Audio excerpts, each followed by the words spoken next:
दिनांक 9 अप्रैल 2022 को भीम आर्मी बरेली मंडल यूनिट ने जिला बदायूं की विधानसभा दातागंज के पापड़, नगरिया, समरेर, सुखोरा आदि गांव में जनसंपर्क और जनसभाएं की, जिसमें भीम आर्मी आजाद समाज पार्टी काशीराम का लक्ष्य, आशा और मिशन से जनसभा में मौजूद लोगों को अवगत कराया और मौजूदा सरकार की मानसिकता से भी रूबरू कराया।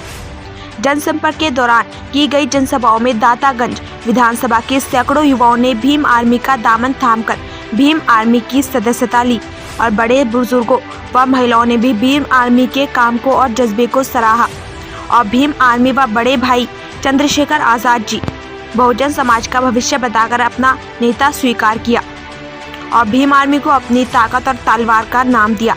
और भीम आर्मी ने भी मौजूद जनसभा के लोगों को यकीन दिलाया कि भीम आर्मी हर दुख मुसीबत तकलीफ में बहुजन समाज के साथ खड़ी रहेगी।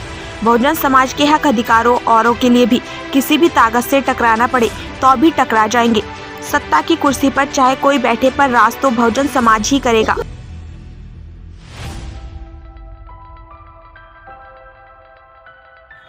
बाबा साहब डॉक्टर भीमराव अम्बेडकर जी बहुजन समाज को राजनीतिक मंच देने वाले साहब काशीराम, महात्मा ज्योतिबा फुले, माता सावित्रीबाई फुले और बहुजन समाज के जन्मे सारे महापुरुषों को नमन करता हूँ और बड़े भाई चंद्रशेखर आजाद जी को अपना नेता मानते हुए बात शुरू करूँगा।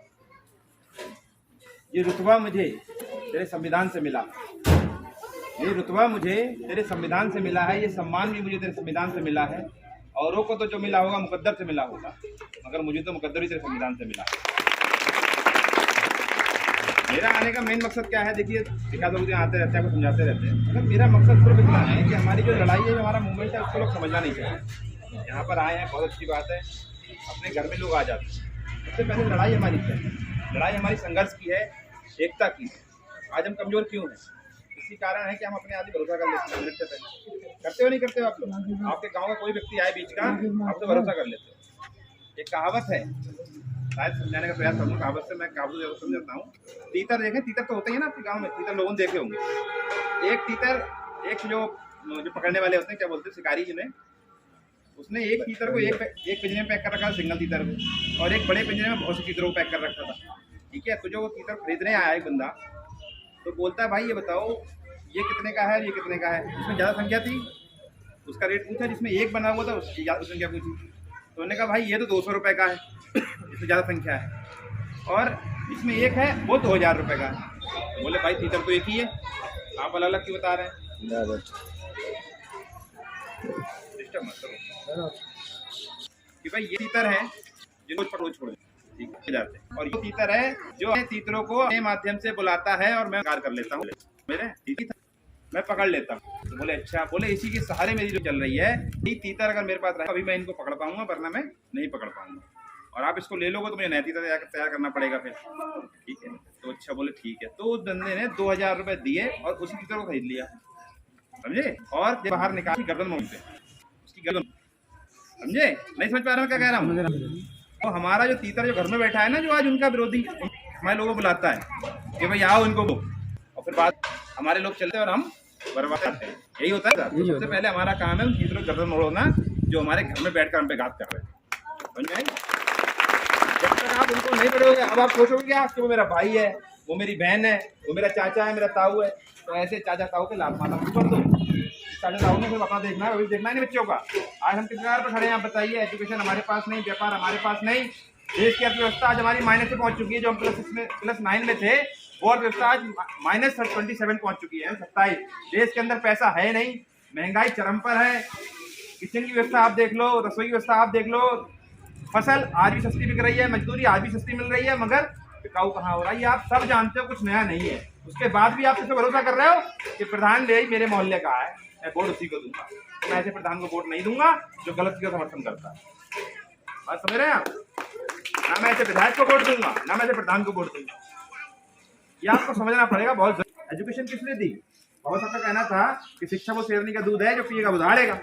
अब वो सारे दूध पीने नहीं दे रहे हैं हमें, दहाड़ेंगे कहाँ से? जिन्होंने पी लिया वो दहाड़ रहे हैं, और ऐसा दहाड़ रहे हैं कि बड़ा अच्छी करने की नहीं करते, बड़ा अच्छो की आज सस्ता है फिर भी यकीन इस प्रकार से रखते हैं। भीम आर्मी की मालूम हम बुढ़ापा नहीं पकड़ पाएंगे, इससे पहले ही मार दिए जाएंगे, मगर उससे पहले इतना इतिहास लिख जाएंगे कि आने वाला समय जवानी तक बढ़ेगा। ये बात तो समझो आप।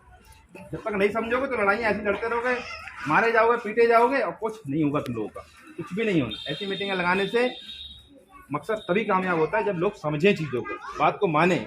अभी हमने पूरी साल मीटिंग शुरू से करी, 15 से करी हमने लगातार, लोगों को समझाने का प्रयास किया।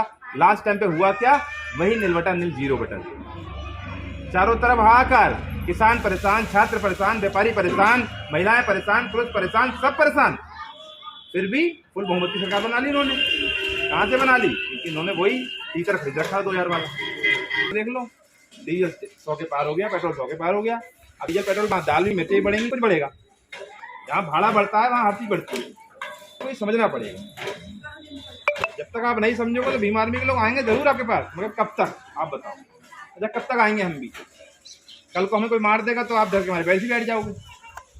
यही होता है, जो ज़्यादा उड़ने का प्रयास करता है बीजेपी या तो मुकदमे लिखवा देती है उन पे, या उन पर गोलियां मरवा देती है। यही होता है। राजस्थान में देखा होगा भी आपने, सिर्फ मुंह रखने में मार दिया गया। क्या जरूरत थी बताइए? मुंह रखना कोई गुनाह है क्या? मगर इन्हें दर्द होता है हमारे ऊपर उठने से। इन्हें दर्द इस बात से नहीं है कि हम क्या है, कैसे है, क्या कर रहे हैं। इन्हें दर्द इस बात से हो रहा है कि आज हम पढ़ लिख रहे हैं, जागृत हो रहे हैं और अपने अधिकारों की बात कर रहे हैं। इन्हें दर्द इस बात से, इन्हें भीम आर्मी को लगता है कि भीम आर्मी के लोग जा रहे हैं, बीच बीच जा करके लोगों को बताने का प्रयास कर रहे हैं कि भाई तुम्हारे अधिकार क्या है, अधिकारी को जानो। आप डरते हो पुलिस से, 116 का मुकदमा लग जाता है, बहुत डरते हो। हमारे प्रदेश जी बहुत डर रहे थे, अभी कुछ भी नहीं बड़ी बात है। पूरा गाँव डर गया इनका 116 में। जब हमने एक्शन लिया दरोगा ट्रांसफर, दरोगा सस्पेंड हो गया। अगर मेन चीज 116 कुछ नहीं है ना, कलेक्टर पे कुछ होगा ना कुछ और होगा, वो सब तुम्हें डराने का तरीका है। क्योंकि ये धंधा जो करते हैं डर का धंधा है इनका सेफ डर धर का है और हम डर से ही डरते हैं। और इसी का एक पहलू बताऊं प्रैक्टिकली, आप गाड़ी पे हेलमेट लगाते हैं, कार में सीट बेल्ट लगाते हैं, ये भी एक डर का हिस्सा है। आपको जान की परवाह नहीं है अपने, और तुम मामूली परवाह है जो चौराहे पे खड़ा, इसलिए 150 का हेलमेट लेते हो, तुम 200-300 का लेते हो। अगर जान की परवाह होती तो 4000-5000 वाला लेते जो सेफ्टी देता है। बात सही है? तो इसमें किसी को ये परवाह नहीं है, बस डर का बिजनेस है। इस डर के बिजनेस को हम तय कर रखा है और यही हुआ और यही होता आया है। तो इस बात को आप समझो, डरने की जरूरत नहीं है। जिंदगी एक ही बार मिली है, इसको सही तरह से करो। जीता तो कुत्ता भी है, एक कुत्ता पैदा होता है, नाली में बढ़ता है, उल्टी सीधी खाता है, जीता है। जियो इंसानों की तरह, लगे कुछ मकसद हासिल किया। आज हमारे महापुरुषों ने कुर्बानियां नहीं दी होती, बाबा साहब ने कुर्बानियां नहीं दी होती, भगत सिंह ने फांसी ना खाई होती, राजगुरु सुखदेव ने फांसी ना खाई होती, तो लगता है जहाँ बैठे होते। उम्मीद है आज कुर्सियों पे बैठे हो, उन्हें ये बुरा लग रहा है। सही बता रहा हूँ मैं, उन्हें ये बुरा लग रहा है तुम कुर्सियों पे क्यों बैठे हो। उनका मकसद है तुम जमीन पे बैठो। आज हमारी महिलाएं कपड़े पहनने लगी हैं, उन्हें बुरा लगता है, वो फिर चाहते हैं हमारी महिलाएं नंगी घूमे। उनका मकसद ही यही है और ये मकसद हमारे वो तीतर पूरा करवा देंगे। अगर इन तीतरों को नहीं मारा गया ना पहले से, तो समझ लीजिए कि आज वो समय नहीं है कि जो हम सिर्फ कलम से लड़ाई लड़ पाएं।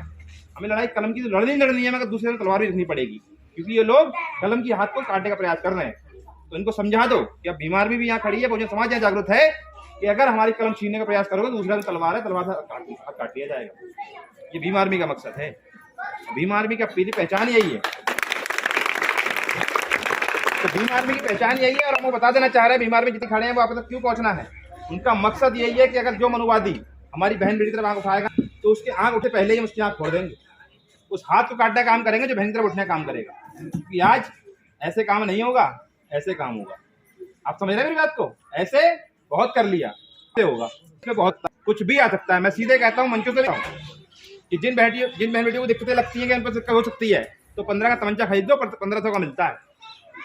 1500 का तमंचा खरीद लो, 1500 का मिलता है। 200 रुपए की गोली मिलती है, गोली मार के मेरे पास चली जाना, जितना खर्चा होगा मैं करूंगा और उसे पूरी बचा के दिखाऊंगा। क्योंकि आज ये जमाना है, जवाब देना पड़ेगा। जवाब देना पड़ेगा, बहुजन समाज के साथियों को जवाब देना पड़ेगा। क्योंकि आप जवाब नहीं दोगे तो कल आज ये गाली बकेगा, कल घर में घुस जाएगा। ये 100% रिजल्ट है, यार समझ लो। आज जैसे तुम्हें गाली बकी, तुम्हें शांत बैठ गए, वापस लौट जाओ, तो वो अगले बंदे हमारे घर में गाली बकेगा आकर के। घर में गाली छोड़ दोगे तो उसको जवाब पहली बार में ही दे दो। जवाब पहली बार में दे दोगे तो उसकी हिम्मत नहीं आगे बढ़ने की। इस जवाब को तुम्हें देना पड़ेगा। तो ये चीजें रख लो। भीम आर्मी की मकसद यही है। लाइसेंस ही खरीदो जब तो जाएगी, ये भी समझ लो। प्राइवेट खरीदो, लाइसेंस ही खरीदो जब तो जाएगी, जाहिर सी बात है। 1500 ही खरीदो ना, क्या बुराई है? बहुत मिलती है स्त्री, एक बार इस्तेमाल करो, फेंक दो, किन्ने मारी। ठीक है ना? मैं सीधे मन से कहता हूँ, डरने की जरूरत नहीं है, कोई जरूरत नहीं। मेरा काम ही यही है, मैं सीधी बात करता हूँ। मन से खरीदो और चमड़ लो, क्योंकि ये लड़ाइयाँ तो तब तक लड़नी पड़ेंगी जब तक सत्ता में नहीं बैठ सकते। सत्ता में बैठने का एक ही मकसद है, सही आदमी सत्ता में बिठाओ। और आज बड़े भाई चंद्रशेखर आजाद जी जो काम कर रहे हैं ना, तो शायद काशी साहब ने किया था। काशीराम साहब ने जो काम किया था उससे बहन जी को 4 बार मुख्यमंत्री बनाने का काम किया। मगर आज जब काशीराम साहब का परिनिर्वाण हो गया तो बहन जी सत्ता की गुलाम मानसिकता बना करके आज उनकी गुलाम बनी बैठी है। वो तीतर फिर से तैयार कर लिया उन्होंने बहन जी के रूप में, वो तीतर बहन जी के रूप में तैयार कर लिया और उन्हीं ने हरकत कह दी कि समाजवादी को हराने के लिए हम किसी और को वोट कर देंगे। तो आप मुझे बताइए उत्तर प्रदेश में है कौन दूसरा बीजेपी के अलावा? आप मुझे बताइए बीजेपी का दूसरा है कोई? वो तो बीजेपी को लाना चाहते नहीं, सबसे बड़ा मकसद यही था उनका। और बीजेपी को लाकर उन्होंने अपना भला कर लिया क्योंकि उन्हें मालूम था कि अगर मैंने बीजेपी हराई तो ये मेरा गिरन पकड़ लेंगे आकर के। ये पैसा बहुत है समाज का जो उनके पास भरा पड़ा है।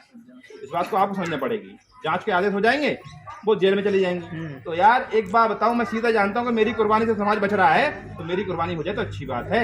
समाज के लिए कुर्बान होना गलत बात नहीं है। तो बहन जी 70 साल की हो गई हो, अगर समाज को बचाने के लिए कुर्बान होना पड़े तो हो जाओ ना। समाज तुम्हारा कम से कम प्रतिमा तो लगाएगा। आज हमारे पास ये मकसद है कि हम काशीराम साहब की पोस्टर लगाएंगे, बाबा साहब की भी लगाएंगे, महापुरुषों सबकी लगाएंगे, मगर बहन जी की नहीं लगाएंगे। नहीं लगाएंगे बहन जी के साहब कहते हैं। बहन जी को महापुरुष बनना था तो कुर्बानी देनी पड़ती और कुर्बानी देकर ही बहन जी हमारा नेता बन सकती थी सही तरीके से। आज तक नेता माना मगर मानने का मन नहीं करता। वोट भी दिया, सब कुछ दिया, मगर मन नहीं करता। बात सही है गलत है बताइए? बिल्कुल सही। हम अगर ये आज कुर्बानी दे देती चुकाएगा तो हमारा मकसद तो कामयाब हो जाएगा। और कोई हमें गाली बके तो मकसद कामयाब हो जाएगा। आज हम काशीराम साहब का सामने सर झुकाते हैं, बाबा साहब के सामने सर झुकाते हैं तो उन्होंने जिंदगी परवाह नहीं की थी, अपनी परवाह नहीं की थी। ये सच्चाई है। उन्होंने लड़ाई लड़ी, कहीं झुके नहीं। अब तुम झुक गए यहाँ करके तो महापुरुष काहे की रही? फिर तुम वीर सावरकर हो गई। तो वीर सावरकर कहते हैं ना ये लोग, वो तो सावरकर हो गई। फिर तो वो भी तो झुक गया था अंग्रेजों के सामने, तो मेरे सामने झुक गई, माफी मांगी उन्होंने।